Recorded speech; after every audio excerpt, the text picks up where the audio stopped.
이번 시간은 513페이지 하실 차례시죠? 예. 공부하기 힘드시죠? 어떤 사람은 공부만큼 재밌는 게 없다고 하는 사람도 있더라고요. 그래서 책 제목이 공부가 제일 쉬웠어요. 그런 제목도 있더라고요. 제가 한 2002년도쯤에 종로에서 중개사 수업했었는데 종로 바닥에서 점 잘 치시는 할머니께서 제 수업을 좀 들으신 적이 있습니다. 근데 그분이 한 2년 동안 열심히 공부하시는데 합격하지 못하셨는데 2002년도에 그분께서 사주를 딱 잡아보시니까 올해 죽을 팔자라고 그분께 저도 한 반년 정도 왜 이 어르신이 나와서 수업 듣는지는 이해를 못했었거든요. 그 당시에는 진짜 60대 넘으신 분들이라면 안 하시는 게 정답인데 와서 공부하시길래 한 반년 정도 지나고 나니까 그분께서 점을 치시는데 종로 쪽에 건물이 한 7개 정도 있다고 하시더라고요. 죽을 운명이라고 잡혀가지고 어떻게 하면 오래 살까 생각을 했는데 공부하는 게 죽는 것보다 더 힘들기 때문에 저승사자가 안 데려간다고 이야기 하시더라고요. 그래서 한 2년 동안 공부하시면서 계속 잘 사신 그런 걸로 제가 듣고 있었는데 하여튼 공부하는 게 제일 어려운 것 같습니다. 1년 버틴다고 하는 게 참 어렵지 않나 싶습니다. 재밌으십니까? 대신 이 과정이 끝나시고 나면 뿌듯해지실 겁니다. 저도 한 어제 5시까지 새벽 밤새면서까지 토요일 일요일 날 뭐 해서 한 40페이지짜리 자료 하나 정리했었는데요. 만만치 않더라고요. 저도. 예. 예, 나중에 한번 같이 한번 보도록 하시고 예, 이번 시간은 513페이지 건축 절차 함께 보시는데 설계 파트에 대해서는 그냥 지나가십니다. 그리고 514페이지 찾으셨죠? 양가로 3번 보시게 되면 건축물의 착공이란 말 보시는 수 있는데 건축 허가 받은 건축주는 허가권자에게 착공 신고하도록 되어 있습니다. 3번 찾으셨죠? 허가권자는 착공 신고 받은 날부터 3일 이내, 3일 추정수입니다. 신고 수리 여부 등을 신고인에게 통지하여야 한다. 건축 신고하게 되면 5일 이내 신고 수리 여부를 통지하도록 되어 있고 착공 신고하게 되면 3일 내에 착공 신고 필증, 신고 수리 여부를 통지하도록 되어 있습니다. 한번 확인해 주십니다. 그리고 감리에 관한 사항은 그냥 지나십니다. 그리고 바로 어디까지 보시나 하면 523페이지 봐주십니다. 523페이지 보시게 되면 사용 승인 찾으셨죠?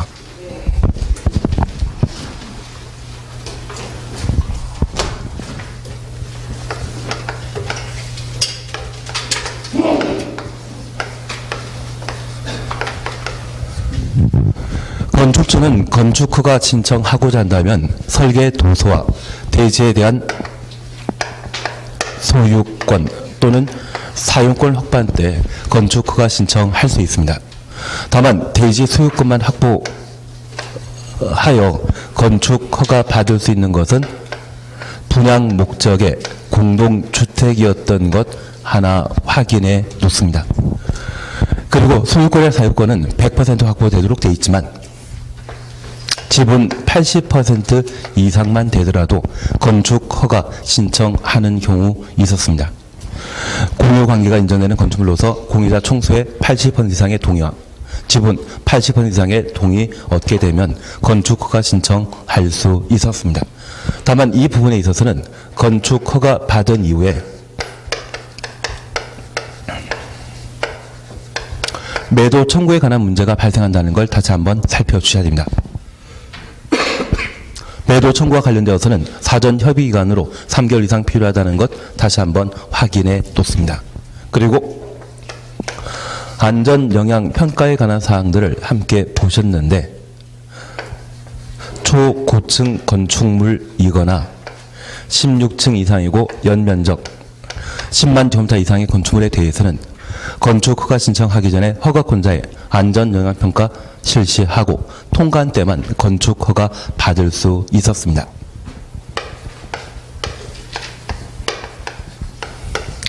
이러한 준비를 갖추고 건축 허가 신청하게 되면 허가권자인 시군구청장이 건축 허가하도록 되어 있고, 예외적으로 특별시장과 광역시장이 건축 허가할 수 있습니다. 장소는 특별시 광역시입니다. 규모는 21층 이상, 연면적 10만입니다. 행위는 건축행위만.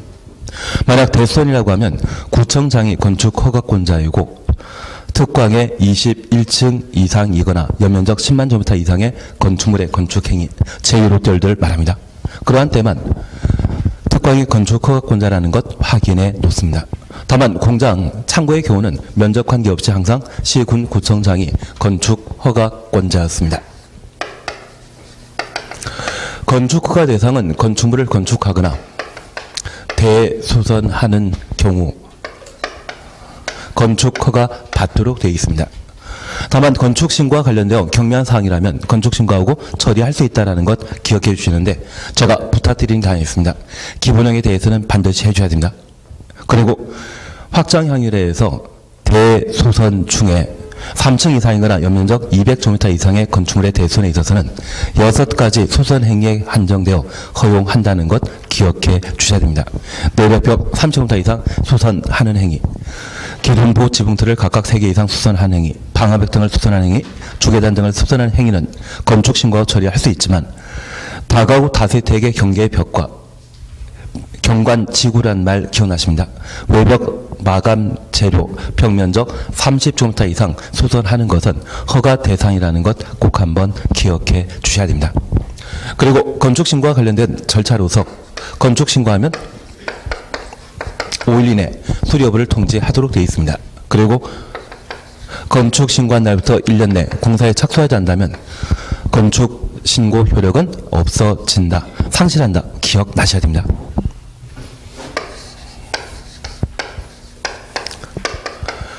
건축허가 착공 제한에 관한 사항을 함께 보셨는데, 허가권자의 상급관청인 국토교통장관, 특별시장, 광역시장, 도지사가 제한권자라는 것 기억하시고 제한기간은 2년 이내로 하며 유례 1년 범위 내 기간 연장할 수 있습니다. 얘와 비슷한 게 딱 3번 나옵니다. 국회법에 한 번 나오고, 국토계획법에 한 번 나오고, 국토계획법에 한 번 나오고, 도시개발법에 나오나 안 나오나 갑자기 도정법에 나옵니다. 죄송합니다. 도정법에 나오는 것 같았습니다. 나중에 다시 한번 정리해 드리도록 하겠습니다. 그리고 취소와 관련되어서는 2, 3은 6이란 말 기억하시면서 허가받고 1년에 공사에 착수하지 않으면 건축허가 취소하여야 한다. 공장의 경우는 3년입니다.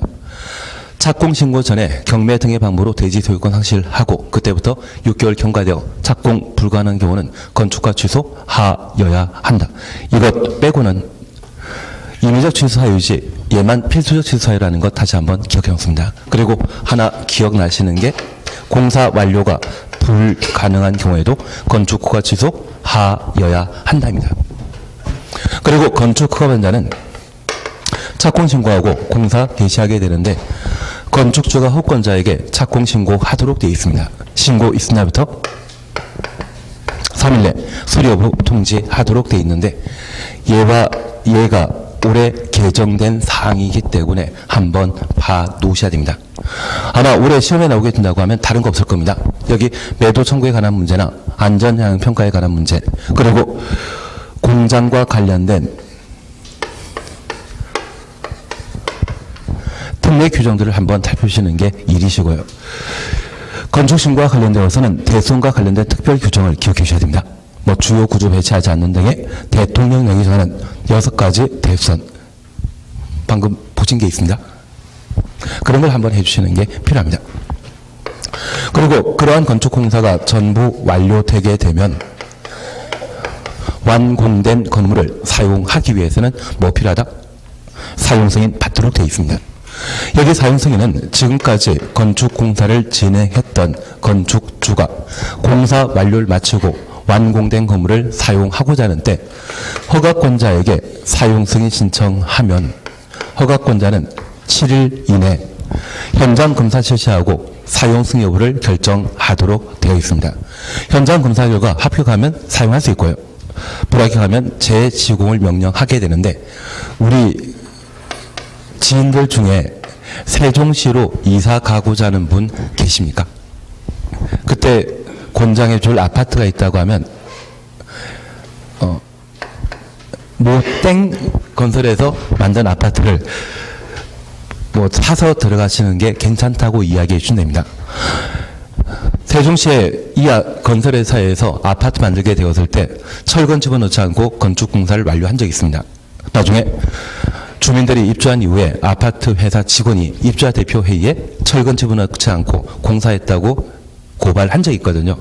진짜 벽 들어보니까 철근이 하나도 안 들어갔습니다. 나중에 싹 밀어버리고 다시 만들게 되었는데, 다시 만들게 되었을 때는 세간의 이목이 워낙 집중되어 있기 때문에 100% 건축자재 사용했지 않겠습니까? 그래서 아마 세종시에 가장 튼튼한 아파트가 있다고 하면 모자로 시작하는 건설업소에서 만든 아파트일 겁니다. 예, 그냥 진행합니다. 다만 우리가 하나 이해하실 것은 사용 승인과 관련되어서는 신청 이튿날부터 며칠? 7일 이내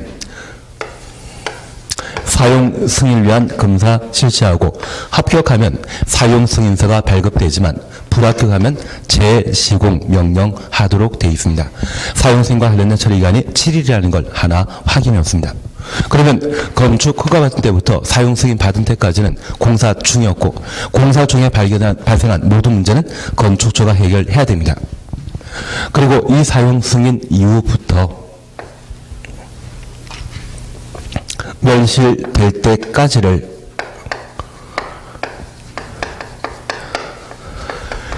유지 관리라 표현합니다. 그러면 이 사용 승인부터 멸실될 때까지는 더 이상 공사하는 거 아닙니다.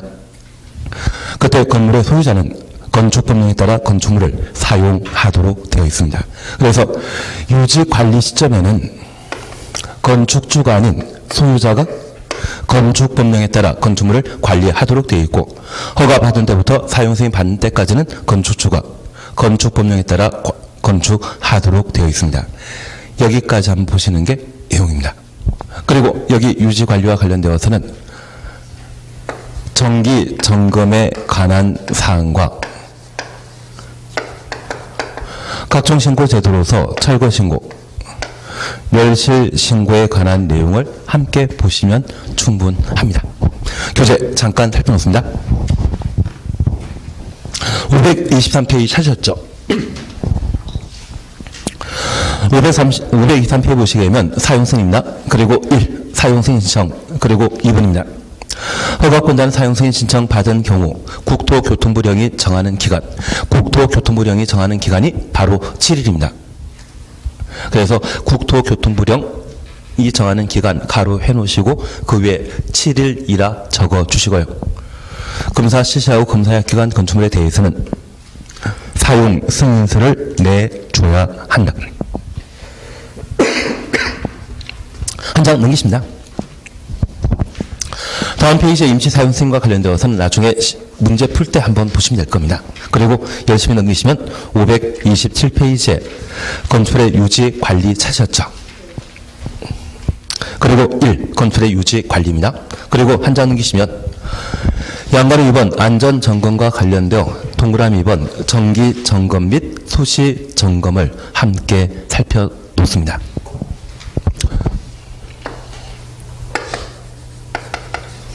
잠깐 교재 보십니다. 동그라미 2번과 관련되어 기억 보시면 다음 각호 하나에 해당되는 건축물의 소유자 등은 해당 건축물의 사용 승인을 기준으로 10년 지난 날, 사용 승인 기준으로 10년 지난 날 가로 해놓습니다. 그리고 하나, 둘, 셋 줄 밑에 붙어 2년마다 한 번, 2년마다 한 번 추놓습니다. 정기점검 실시해야 한다. 그리고 박스에 1번 보시게 되면 다중이용 건축물 찾으셨죠. 다중이용 건축물 줄쳐 놓습니다. 528페이지 보시면 됩니다. 528페이지 보시면 됩니다. 그러면 첫 번째 우리 봐주실 것이 있는데요.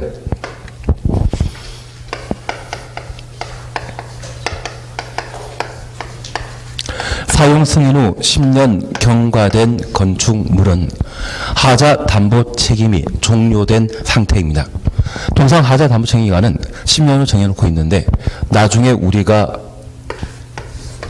실무에서 하자 담보 책임과 관련된 문제를 접하시게 되면 아파트 연립 다세주택 이 세 가지 형태의 공동주택이라면 우리 시험 범위는 아닌데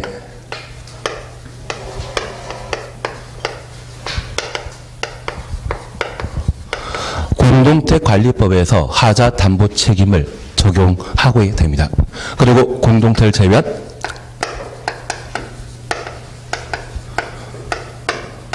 집합 건물이 있다면 집합 건물의 소유 및 관리에 관한 법률에서 하자 담보 책임에 관한 사항들을 따로 정해 놓게 됩니다. 그리고 이 두 가지 외 일반 건축물이라면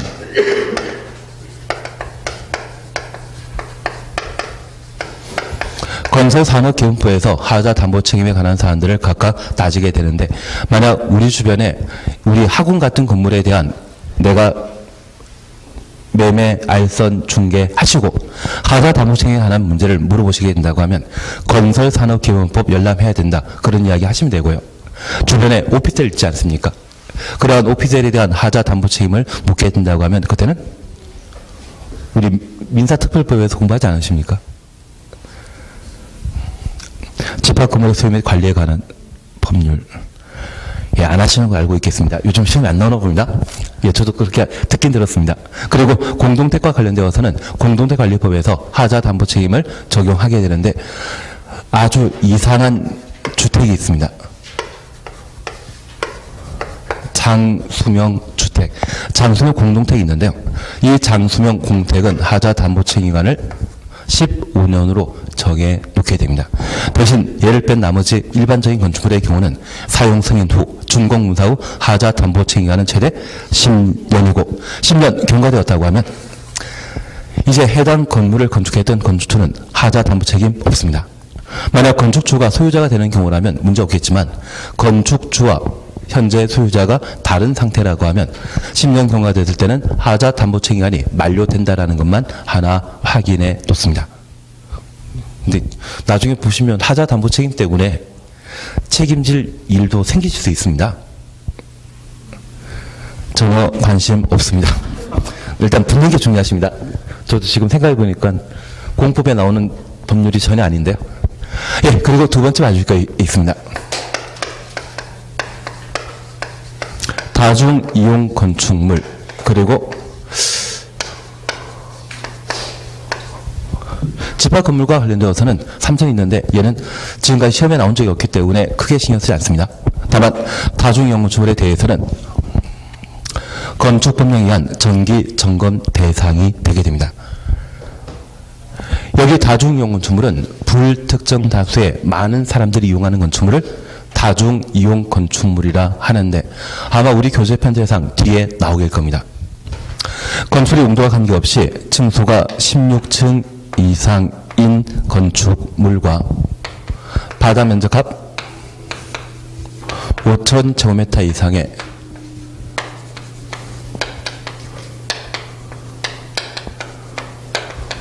종조물은 판문숲, 그렇게 기억하시는 게 좀 필요하십니다. 그러면 여기 다중 이용 건축물은 불특정 다수를 대중이라 표현하고 그걸 공법에서는 다중이라 표현하게 됩니다. 건축의 용도와 관계없이 16층 이상의 건축물이라면 불특정 다수의 많은 사람들이 사용하기 때문에 다중 이용 건축물로 특별한 관리 필요하며 바다 면적합 5,000제곱미터 이상의 종교시설, 종합병원, 그리고 운수시설. 여기 운수시설은 고속버스 터미널이나 인천국제공항 등을 말하게 되는 겁니다. 그리고 판매시설 백화점입니다. 문화집회시설이라면 영화관 등을 말하고 관광 숙박시설이라면 호텔 등을 말하는데 이러한 6가지 건축물이라면 다중 이용 건축물로 분류하게 됩니다. 우리 탤런트 안문숙이라는 분 계시지 않습니까? 그분하고 이름은 같은 성은 판시인 판문숙이라는 분이 계십니다. 그분이 자주 우신다더라고요. 종종 우신다고 합니다. 그래서 종로는 판문숙이라는 말 보시면서 다중이용건축물과 관련된 내용들을 한번 점검해 주시면 됩니다. 대신 나중에 제가 다시 한번 이야기 드리겠습니다. 얘가 우리 시험에 25회 때인가 24회 때 기출문제로 출제된 적이 있거든요. 그래서 최근 기출문제를 한번 출제된 적이 있기 때문에 그래도 기본을 알고 하셔야 됩니다. 다만 우리가 기억하실 것은 16층 이상의 건축물이라면 많은 사람들이 이용할 수 있죠. 그래서 뭐란다? 다중이용 건축물이라 표현하고, 이런 다중이용 건축물은 지진 등이 발생하게 되었을 때 많은 인명피해가 예상되기 때문에 정기적으로 뭐 해야 된다? 점검해야 한다. 그렇게 기억해 주시면 됩니다. 그리고 점검 방법과 관련되어서는 저 사용 승인 후 10년 경과된 날을 기준일이라 하고, 저 기준일부터 2년마다 한 번 정기 점검을 실시하도록 되어 있습니다. 그리고 특징에 관한 사항만 잠깐 확인해 놓습니다. 교재 찾으셨죠?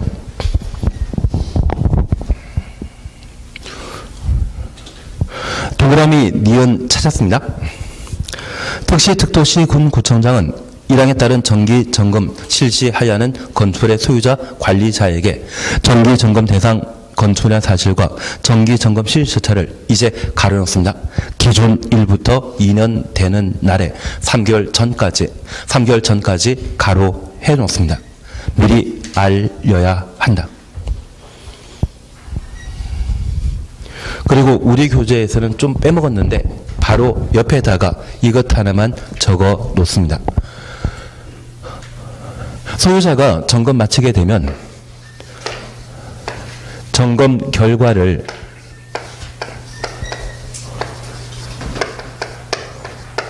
(30일) 이내 시, 군, 구청장에게 보고하도록 되어 있습니다.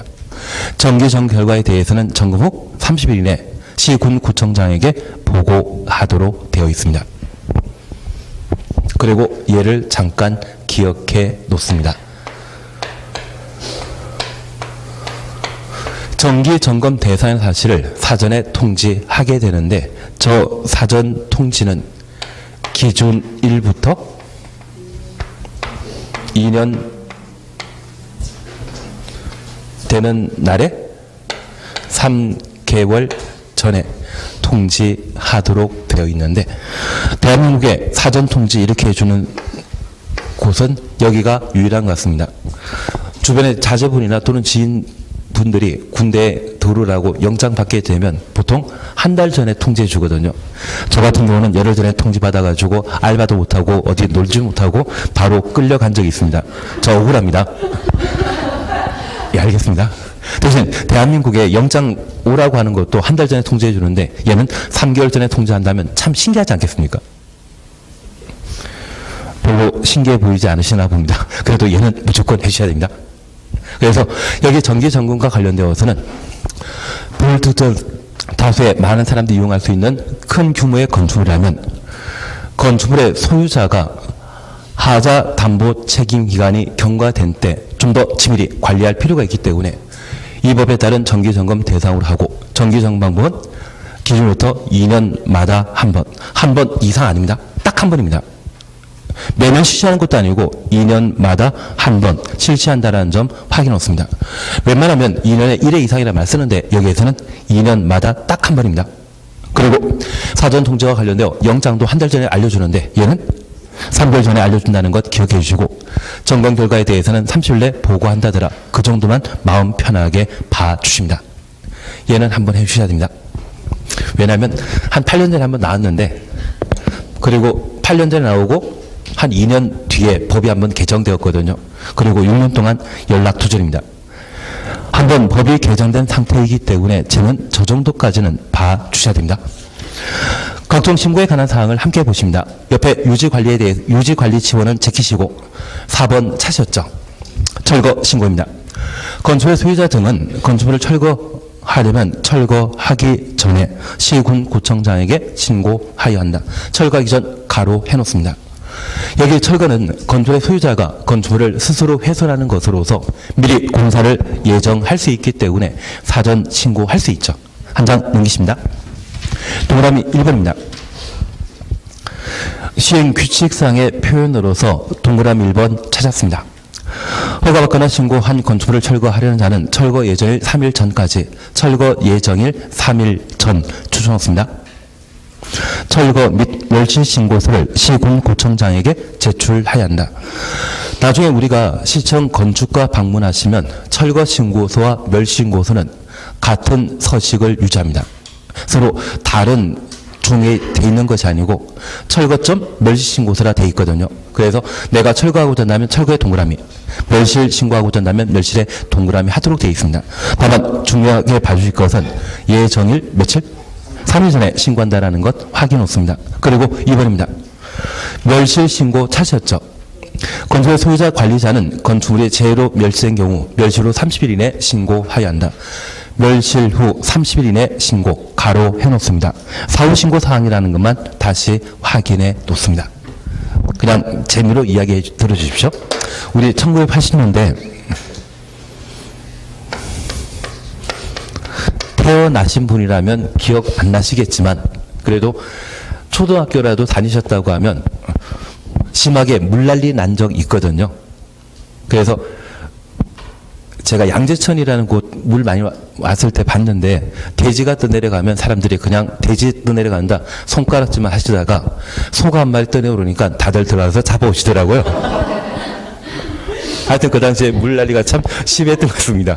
그러면 서울 양재천이 그 정도 상태라고 하면 다른 동네는 좀 말할 것도 없었는데 그 당시에 이재민이 체육관에서 거주하고 있을 때 자기 집에 물에 둥둥 떠내려가게 되면 그걸 멸신고하도록 돼 있었습니다. 그런 멸신고를 그 당시에 15일 내에 하도록 돼 있는데 15일 내에 멸신고하지 않는다면 과태료 부과 대상이었습니다. 좀 야박하지 않습니까? 그래서 얘를 한 20년 만에 30일로 바꿔줬습니다. 그런데 저 물에 내가 살고 있는 집이 물에 떠내려가고 30일 정도면 내가 체육관에서 컵라면 먹고 있을 때 나는 제정신이겠습니까? 정신 없는 상태이겠습니까? 정신 없는 상태이거든요. 그때 멸신고하는 것을 기대하는 것은 좀 아닌 것 같습니다. 그래서 천재지변으로 건물이 훼손되었다고 하면 이주민들은 포항 지진과 관련된 이주민들은 재정치 아니기 때문에 이 정도는 공무원이 직접 서비스 해주는 차원에서 직접 해줘야 되는데 누가 신청할 때까지만 기다리고 있는 것은 좀 아닌 것 같거든요.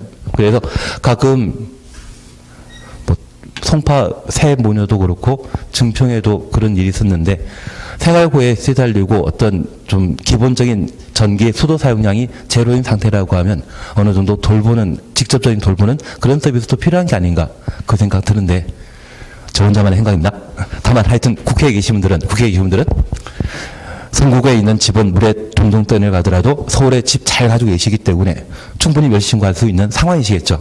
그래서 국회의원 기준으로 법이 만들어지지 않았나 싶습니다. 그리고 한때 송아지 값이 10,000원이었던 거 기억나십니까? 전혀 하여튼 몇 년 전 이야기이기 때문에 그 당시에 사료 가격이 워낙 폭등하고 소값이 좀 낮아져서 소 키워봤자 안 되는 상황이 있었거든요. 그래서 그때 소를 굶겼다고 해서 농림식품부에서는 동물 학대죄에 해당된다고 해서 벌금을 한 500만 원씩, 1000만 원씩 부과한 적이 있습니다. 그 돈 있으면 사료 사가지고 먹였겠죠. 그래서 좀 현실에 안 맞는 탁상 인정이 좀 많은 그런 형태이기 때문에 여기 멸신고를 그런 차원에서 한번 봐주셔야 됩니다. 그리고 이 멸신고가 3일로 바뀌고 나니까 과거 철거 신고가 7일 전에 신고하도록 되어 있었는데 멸실 신고나 철거 신고나 한 가족이지 않겠습니까? 돌림자가 3으로 바뀌었다면 같이 바뀌어줘야 되죠. 그래서 2년 전에 철거 신고도 철거 예정일 3일 전에 신고하도록 법이 개정되었습니다. 추진 이해되시겠습니까? 시험에 나와야 되는데 예. 그리고 건축지도원과 관련되어서는 그냥 지나가시고요. 그리고 6. 건축물 대장 찾으셨죠? 잠깐 확인하십니다.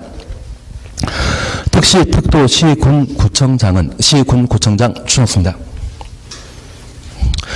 그리고 두 줄 밑에 다음 각호 하나에 해당되게 되면 건축물 대장의 건축물과 대지 현황, 건축물의 구조 내력에 관한 정보를 적어 보관하고 정비하여야 한다. 옆에 페이지에 1번 사용 승인서 찾으셨죠? 사용 승인서만 줄쳐 놓습니다. 하나 이해하실 것이 있는데요. 우리 건축법에서는 건축 허가 받는 때부터 사용 승인 받는 때까지를 공사기간이라 하고 건축주가 모든 문제를 책임지도록 되어 있습니다. 그리고 저 사용 승인 받은 때부터 멸실될 때까지 뭘 한다? 유지관리라 표현합니다. 그런데 이 유지관리 하나 이해해 주실 것은 관할 관청이 시, 군, 구청장만 등장합니다. 도표장이나 관청은 절대 등장하는 거 아닙니다. 건축 허가받아 건축공사가 완료된 건축물이라면 허가권자로부터 사용승인 받았을 때 사용승인 받은 건축물에 대해서는 시군구청장이 건축물 대장을 작성하고 시군구에 비치하기 때문에 유지관리와 관련된 관할관청은 시군구청장입니다. 그래서 유지관리 도중에 건축물이 훼손되거나 철거되거나 또는 멸실하게 되었다고 하면 그와 관련된 내용을 시군구청장에게 신고하면 시군구청장은 대장에 그 내용을 반영하도록 되어 있습니다. 그리고 건축물 대장 기재에 있는 내용과 다른 불법 증축된 부분이 있다면 이 부분에 대해서는 단속하고 철거 등의 시정명령을 요구하게 되는데 건축물 대장을 시군구청장이 작성하고 비치 보관하기 때문에 사용 승인 이후 멸실될 때까지는 관할관청은 누구만? 시군구청장만. 그래서 우리가 방금 보였던 정기점검 또는 철거신고 등을 갑자기 특별시장, 관시장, 도지사가 관할관청으로 등장하게 되면 무조건 틀립니다. 추진 이해하시겠습니까? 사용 승인 받고 새로 신축한 건물에 대해서는 소유권 보존 등기 한때 재산권 행사할 수 있지 않습니까? 그 재산권 행사하기 위한 소유권 보존 등기 신청 시에 시군구청장이 작성해 주는 건축물 대장을 들고 가야만 등기 신청을 접수해 줍니다. 그래서 사용 승인이 첫 번째 있었다고 하면 두 번째 발생하는 것은 대장 작성이고요. 세 번째 만들어지는 게 등기부 등본이 되게 될 겁니다. 등기가 될 겁니다.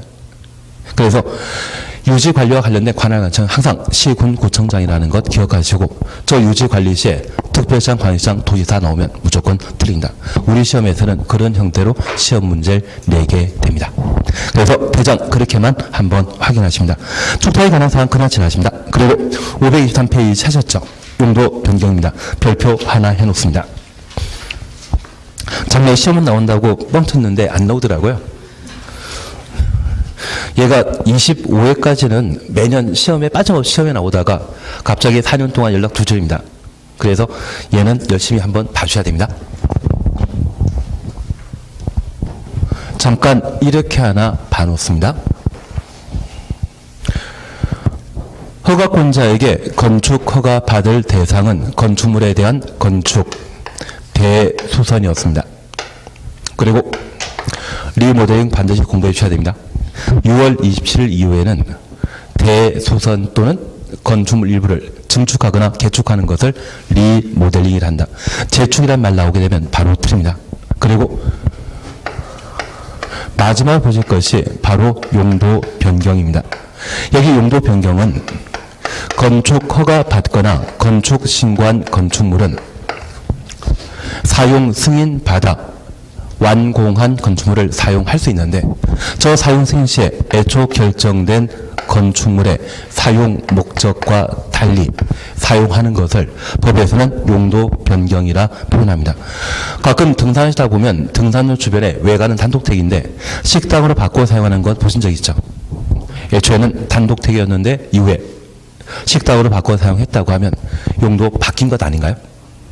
대신 단독택일 때는 일가족 3명, 4명이 사용하던 건물이었는데 식당으로 바꿔 사용하면 하루에 100명, 200명이 드나들게 되십니다. 안전상의 문제 발생할 수 있죠. 그래서 이 용도 변경은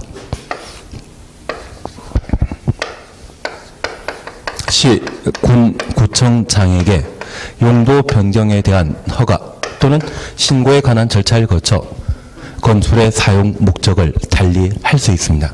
그런데 내가 단독대로 사용하던 것을 식당으로 바꿔 사용하면 국토교통부 장관은 신경 써주시겠습니까? 경기도지사는 신경 안 쓸 것 같은데요. 그래서 우리 주변에 워낙 빈번하게 발생하는 것으로서 시군 구청장이 관할 관청이 되게 됩니다. 그래서 우리 학원 같은 경우에도 아마 학원 있기 전에 옆에 다 보험회사 있는 거 보니까 얘도 보험회사 사무실 사용되지 않았나 싶거든요. 그래서 사무실에 사용하던 것을 학원 용도로 바꿔 사용하기 위해서는 용도 변경에 관한 기본 절차를 거쳐야 됩니다. 그래서 간혹 이런 경우가 있으십니다. 영화관으로 사용하던 건물이 있다면 이 영화관을 나이트클럽 만들기 위한 위락설로 바꾸고자 하는 경우 있거든요. 그 대신 우리가 하나 이해하실 것은 이 영화관을 사용하던 곳이 준주거 지역에 영화관을 위락설로 용도 변경할 수 있다 없다. 위락설은 항상 어디에만? 사무적이면. 그래서 나중에 우리가 건물 매매에 대한 중개 알선하시게 된다면 아마 매수인은 다양한 목적을 우리한테 설명하시게 될 것이고 자기들이 가장 돈 될 수 있는 용도로 바꾸고자 하게 되었을 때 용도 변경에 관한 절차까지 가능한지 물어볼 수 있을 겁니다. 다만 그런 부분에 있어서는 장소와 관련된 요건도 충족했을 때 용도 변경 절차가 수월하게 이루어지게 될 겁니다. 하여튼 공법은 한 바퀴 도는 게 제일 중요합니다. 한 바퀴 도셔야만 나중에 좀 이해할 수 있는 범위가 좀 더 늘어나시게 될 겁니다. 다만 우리가 하나 이해하실 것은 용도 변경과 관련되어서는 마음대로 하지 못하고 시군 구청장에게 허가받거나 신고하고 용도 변경할 수 있는데 이 허가는 까다로운 절차라는 것 이해해 주십니까? 신고는 수월한 절차입니다. 그러면 단독택으로 사용하던 건축물을 식당으로 용도 변경하게 되면 이것 까다롭게 처리해야 되겠습니까? 쉽게 처리해야 되겠습니까? 얘는 3명, 4명 이용하던 건물이고 얘가 100명 이용하는 건물로 바뀔 수 있는데요. 느낌상 까다롭게. 그래서 허가 대상으로 분류하게 되는데 우리 건축부에서는 건물의 종류를 총 29개로 정리하고 있는데 저 29개를 9가지 시설군으로 현재 분류하게 됩니다. 교재 잠깐 살펴놓습니다. 532페이지 찾으셨죠?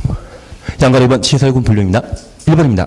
자동차 관련 시설군, 2번 산업통시설군, 3번 전기통시설군, 4번 문화집회시설군, 5번 영업시설군, 6번 교육복지시설군, 7번 근린생활시설군, 8번 주거시설군, 9번 그밖의 시설군, 그밖의 시설군을 기타 시설군이라 해놓습니다. 그리고 앞에다가 별표 하나만 해놓습니다. 별표 하나만 해놓습니다. 예? 양가로 2번. 9번은 그밖의 시설군을 기타 시설군이라고 해주시면 됩니다.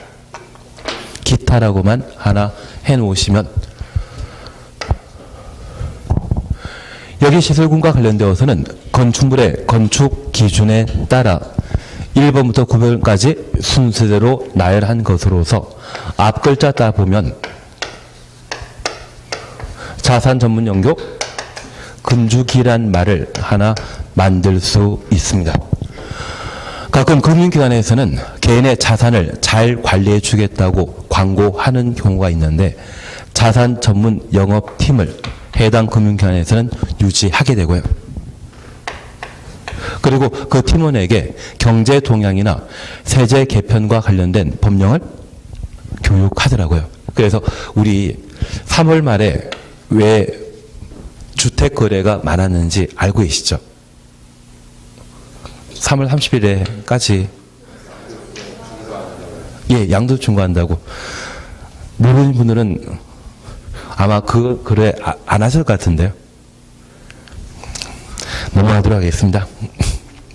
하여튼 그런 부분이 교육이 좀 필요하다는 것 이해해 주시고, 그리고 성으시고 이러면 죽이라는 분이 그 교육을 담당하고 있는 강사더라고요. 그래서 자산 전문 연구 건축이 그렇게 구분해 주시는 게 필요합니다. 자산 전문 연구 건축이란 말이 좀 이해되셨다고 하면 이쪽이 건축 안전 기준이 높은 형태이고 이쪽 방향이라면 건축 안전 기준이 낮은 상태인데 여기 높고 낮다라고 하는 것은 서로 다른 시설군을 비교했을 때만 높고 낮음을 비교할 수 있죠. 그래서 만약 자동차 관련 시설군에서 산업등의 시설군으로 용도 변경하게 되면 건축 안전 기준이 높은 쪽에서 낮은 쪽으로 변경한 것입니다. 이러한 경우는 신고 대상되고, 여기 주거 업무 시설군이라면 단독텔 포함한 것으로서 얘를 식당으로 용도 변경하게 되면 식당은 근린 생활시설군에 속해 있습니다. 하위 시설군에서 상위 시설군으로 용도 변경했기 때문에 이 경우는 허가 대상이 되게 됩니다. 그래서 용도 변경 절차와 관련되어서는 허가받고 하는 것인지 신고하고 하는 것인지 그걸 물어보는 경우가 많은데, 그걸 따져주기 위해서는 자산 전문 영역 근죽이라는 게 해결되시면 자동차 관련 시설군, 공장 등의 산업 등의 시설군, 발전소 방송국 등의 전기 통신 시설군, 영화관 등의 문화 집회 시설군, 백화점 등의 영업 시설군, 학교 등의 교육 복지 시설군, 주택가 주변에 흔히 볼 수 있는 상가, 대한민국 상가 중에 한 80%가 근린 생활시설로 만들어져 있거든요. 그리고 주거 업무 시설군, 그 밖의 시설군으로 각각 나눌 수 있습니다. 그래서 힘드시더라도 자산 전문 영역 근죽이란 말 한번 잡아주셔야 됩니다. 아마 제가 1, 2월 달에 한번 한 것 같긴 한데 한국을 알고 있겠습니다. 예, 그러면 잠깐 이렇게 이해해 주십시오. 여기 기타 시설군에 해당되는 동물 식물 관련 시설 보시면 얘는 평당 건축 비용이 80만 원 정도라고 합니다. 한 평이면 3.3제곱미터입니다. 그리고 요즘 아파트를 만들게 된다고 하면 아파트의 건축 비용이 한 평당 1제곱미터당 평당 600만 원 준다고 합니다. 그래서 요즘 32평 아파트라고 하면 땅값 빼버리고 순수한 건물 가격만 표준 건축비를 계산하게 되면 1억 9천에서 2억 정도 나옵니다. 올해 레진 설계와 관련된 기준이 워낙 강화되다 보니 표준 건축비가 한 2천만 원에서 3천만 원 정도 높아졌습니다. 그리고 근린 생활시설이라고 하면 단독택과 비교하게 되었을 때 이용한 사람 꽤 많지 않습니까? 얘는 평당 건축 비용이 700만 원 정도가 책정되게 됩니다. 그래서 이 건축 안전 기준에 따라 건축 공사 비용이 각각 달라지게 되는데, 공사 비용이 많았다면, 높았다고 하면 건축 안전 기준은 튼튼한 것이죠. 그래서 자동차 관련 시설군에서 산업등 시설군으로 용도 변경하게 된다면 그때는 하위 시설군으로 용도 변경했기 때문에 신고 대상이 되게 됩니다. 그래서 허가 신고 사항을 구분하기 위해서는 무조건 시설 9가지를 순서대로 기억해 주셔야 되고, 올해 모의고사 때는 확실히 나올 겁니다. 시험에 나온다는 보장 못 드립니다. 그래서 자산 전문 영역 근죽이라는 것, 만약 시험에 나오게 된다면 시험지 여백에 적어놓고 시험 문제 보시는 게 필요합니다. 그리고 두 번째 잠깐 살펴놓습니다. 자동차 관련 시설군에는 자동차 관련 시설만, 그리고 이 산업등 시설군에는 운수시설 등의 2차 산업과 관련된 사항, 그리고 3. 전기통신시설군에는 방송통신시설과 발전소, 그리고 4번 문화 집회시설군 찾으셨죠. 문화집회시설과 종교시설, 위락시설, 관광, 휴게시설이 있는데 제가 지금까지 해보면 얘가 시험에 나오게 되면 다들 힘들어 하시더라고요. 그래서 시험 보실 때까지 해주실게 문화집회시설군에 속하는 4가지. 문종위관이라는 것을 꼭 한번 기억해 놓습니다. 대신 얘는 우리 시험 보는 날이 10월달이지 않습니까? 10월달까지 암기하시면 됩니다. 그리고 앞으로 문제 풀어나가거나 뭐 할 때마다 제가 문화집회시설군에 대해서는 문종위관이란 말로 대신 하게 되는데, 세종대왕님 아드님이 문종대왕이지 않습니까?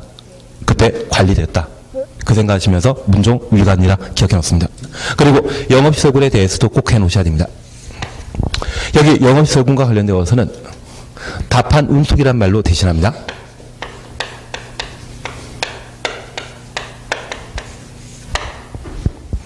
우리 다이소라고 하는 곳 있지 않습니까? 그 다이소에서는 다 팔더라고요. 그래서 우리 영업시설군과 관련되어 판매시설, 백화점 또는 길 건너편에 이마트를 말하고요. 운동시설, 잠실 가면 잠실 체육관 있지 않습니까?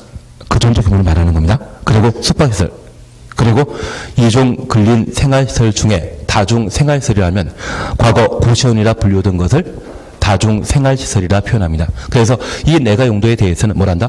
영업시설군인데 시험 볼 때까지 답한 운수입니다. 그리고 6번 교육복지시설군 함께 보실 수 있는데 의료시설, 교육연구시설, 학교를 말합니다. 그리고 노유자시설이라면 유치원. 이 중에 유치원 학부모님 되신 분도 계시지 않습니까? 알겠습니다. 대답 없으시기 때문에 빨리 끝내는 쪽으로. 그리고 라, 수련시설, 그리고 마, 야, 영장시설 각각 찾으셨습니다. 그래서 이쪽은 얘까지만 하시면 됩니다.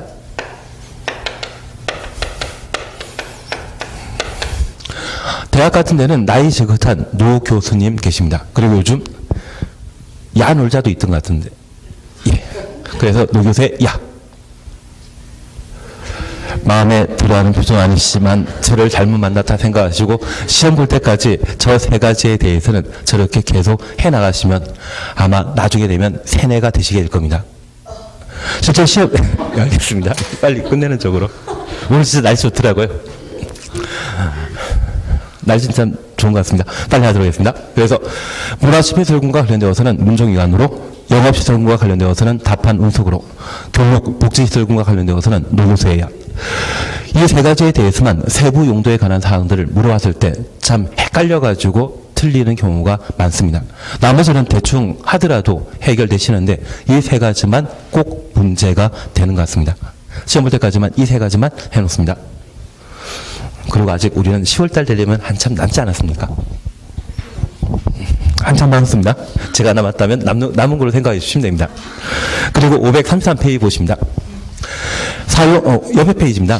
사용 승인 받은 건축물의 용도를 변경하려는 자는 다음 각호 구분에 따라 시, 군, 구청장에게 허가를 받거나 신고하여야 한다. 동그라미 번에 허가 대상 찾으셨죠? 한 줄 밑에 상위군에 해당되는 용도로 변경하는 경우, 하위설군에서 상위설군으로 용도 변경하게 되면 그때는 허가 받아야 되는 것이고요. 2번 신고 대상 찾으셨죠? 하위군에 해당되는 용도로 변경하는 경우, 그래서 상위설군에서 하위설군을 용도 변경하면 뭐한다? 신고 대상이다. 그렇게만 지금 기억해 주십시오.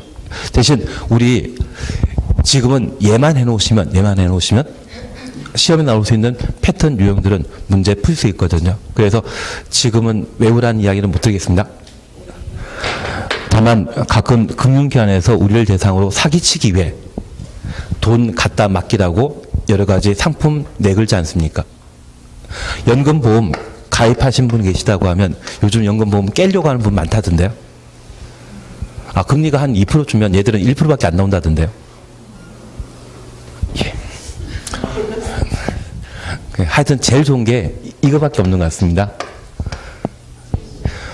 신선보험 가입해 놓으시면 보험회사에서 적자가 발생한다더라고요. 회사에서 적자 나는 것이 있다면 우리는 열심히 가입해야 되고요. 회사에서 흑자를 봤다 또는 수수료 잘 챙겼다 그런 이야기 듣게 된다면 빨리 빠져나오는 게 유리하십니다. 예. 그래서 금융기관에서 워낙 사기 많이 친다는 거 생각하시면서 자산 전문, 사기가 아니라 그냥 광고를 많이 한다 생각하시고 자산 전문 광고 많이 하고 영업팀이 있습니다. 그리고 영업팀 내 교육 담당하고 있는 성은 군씨고 이름은 주기. 그 생각하시면서 자산 전문 영교 근주기입니다. 그리고 문화시설과 관련되어서는 문종위관입니다. 영업시설군과 관련되어서는 답한 운석입니다. 교육복지시설군과 관련되어서는 노교수의 야입니다. 지금은 그렇게만이라도 해주십시오. 그러면 나중에 다 해결되는 것 같은데. 한 장 넘기시면 7번에 용도별 건축물 종류에 관한 사항은 제가 아마 1, 2월 달에 했던 것 같습니다. 그래서 얘는 진짜 나중에 하게 됩니다. 왜냐하면 우리 시험이 10월 달에 보는데 7월 달에 간평 시험이 있거든요. 그리고 9월 달에 주택관리사 시험이 있고요. 그리고 우리 시험이 10월 달에 있습니다. 그러면 앞서 시험에서 이 건축물의 용도 구분에 관한 문제를 시험에 출제했다고 하면 제가 그걸 응용해서 몇 문제를 만들어 드릴 겁니다. 그러면 지금까지는 잘 나오던데 찍은 대로 나오더라고요. 그래서 얘는 1, 2월 달에 했던 걸 토대로 해서 좀 바탕만 좀 깔아주시면 좋을 것 같습니다. 그리고 쉬었다 하시면 됩니다. 날씨 좋은데 제가 괜히 붙잡아가지고.